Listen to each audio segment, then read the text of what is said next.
Welcome back to another Castle Nathria card review. This time around, we've got the Priest Legendary Pelagos, a 3-mana 1/6.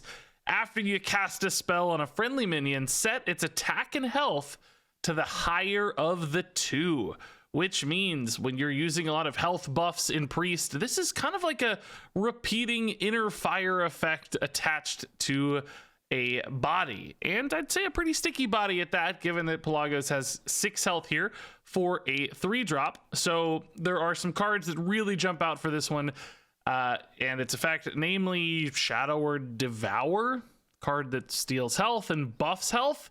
If you use that on Pelagos, he could immediately be gigantic, because even if you just get 4 health for Pelagos, that's going to take him to 10 health. He's going to balance himself out, setting his attack to the higher of the two, which is 10, becoming then a 10/10 with a single Shadow Word Devour. And I gotta say, like, that's a 2-part combo that's pretty intriguing just in its own right. There are other scenarios where you don't necessarily play them all out at once, but you play Pelagos and just kind of hope he sticks because he's got 6 health, and then you either buff him or other minions on future turns. There are obviously plenty of cards that Priest has access to that interact with this, and I assume we're going to get more. We'll talk about one in this video, which is a decent enabler. But even something like Serpent Wigs, right? Serpent Wigs naturally right now give 1/2 in stats, but with Pelagos, that's kind of like they're always just giving 2/2, which may not sound like a lot, but sometimes that extra attack stacking up on those crazy Serpent Wig turns in Priest can make the difference between lethal or not. It's like, oh, I got him up to 12, but I needed 15 damage. Well, now you might be able to get it up to 15, right? And those are minion sizes that do happen and exist in Naga Priest for sure. And with Naga Priest being a pretty solid deck lately, and then getting a card like this, which seems to fit in pretty well. Although he's not a Naga, I'm sure you can make room for both a body like Pelagos and an effect here that basically turns a lot of your cards into more powerful versions of themselves. Adding one extra card like Pelagos into that list does not feel like a sacrifice, but it does feel like a huge upside. Just getting extra versions of Bless/Inner Fire effects could be powerful. Now, you know, this does have a little more overhead from a mana standpoint than a Bless or an Inner Fire, given that he's 3 mana. Obviously, that's a little bit worse if you've already got the minions you care about and you're just looking to end the game. But because he still offers you that out later in a game when you probably have more spare mana anyway, and he's also a good setup card, I think that that's still worth the downside, because sometimes you're just going to be happy to play him proactively. Other times you'll be able to use him as a finisher. Both cases still has utility. Now, it should be noted that it's going to be really tough to use Pelagos outside of a deck that is buffing health in some way. I mean, you could theoretically just run this in a deck with a bunch of minions with stats like this, really low attack values and high health values, and just like use cheap healing cards to buff them up and stuff, but that's way too flimsy, and I don't really see that as a use case. So I think Pelagos has a very focused effect. Only a specific kind of deck uses him, but I do think he's actually really perfect for that kind of deck. All right, next up here we have Boon of the Ascended, a new spell for Priest that kind of goes with Pelagos. It's a 4-mana spell. It gives a minion +2 health, and it summons a Kyrian with its stats and taunt. So this could be a big pile of stats if you have a solid sized unit on board already, and this is just a way to basically copy that into some new stats, giving them taunt, which is really actually quite nice, ensuring that that minion's probably going to be useful at protecting the original minion #1 potentially, or alternatively just forcing your opponent to interact with it as opposed to ignore it, which can help you against aggressive board states.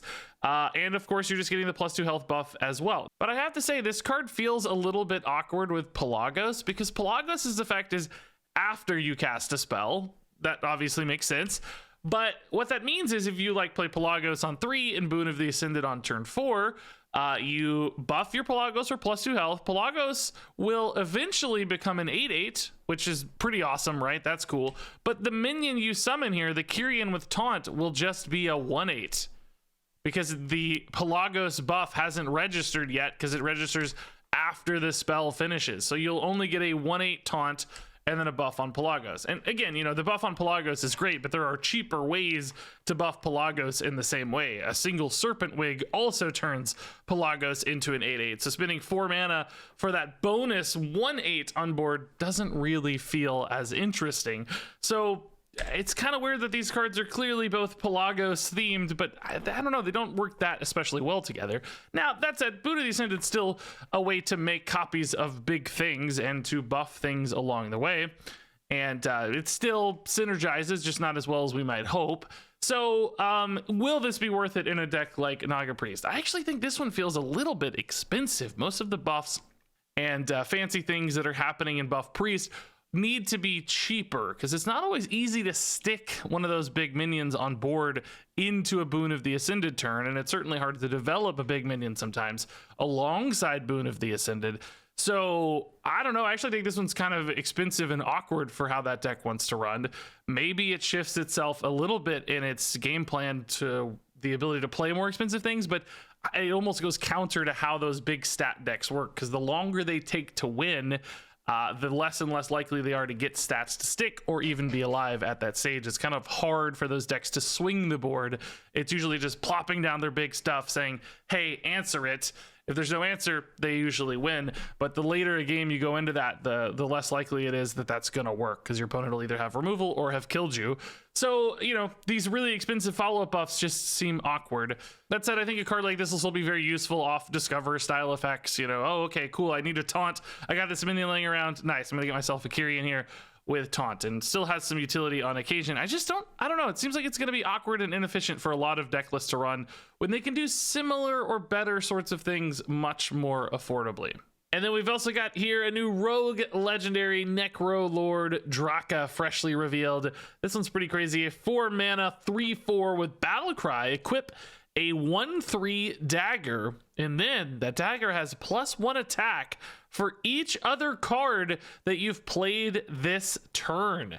So we've got some more card spam support, much like we saw with the location card in Rogue. Draka here is rewarding you for playing a lot of cards in a single turn.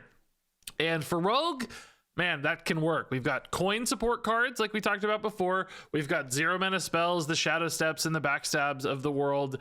And then you've even got things like Scabs still hanging around, remember, which discounts cards.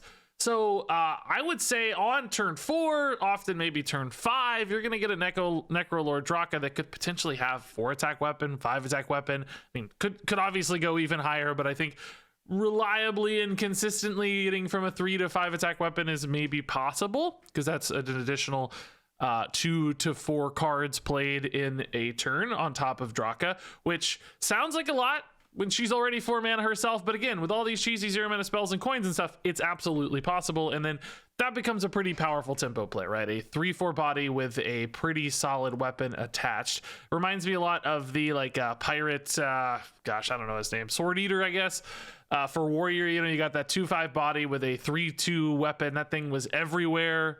It was very, very good. Necrolord Draka feels like it could be a similar sort of card. Now, this is a legendary, but it's not stranded because we already know there are other cards that can support this deck package. So Necrolord Draka is not going to be like this card that's demanding you build an entire deck around it.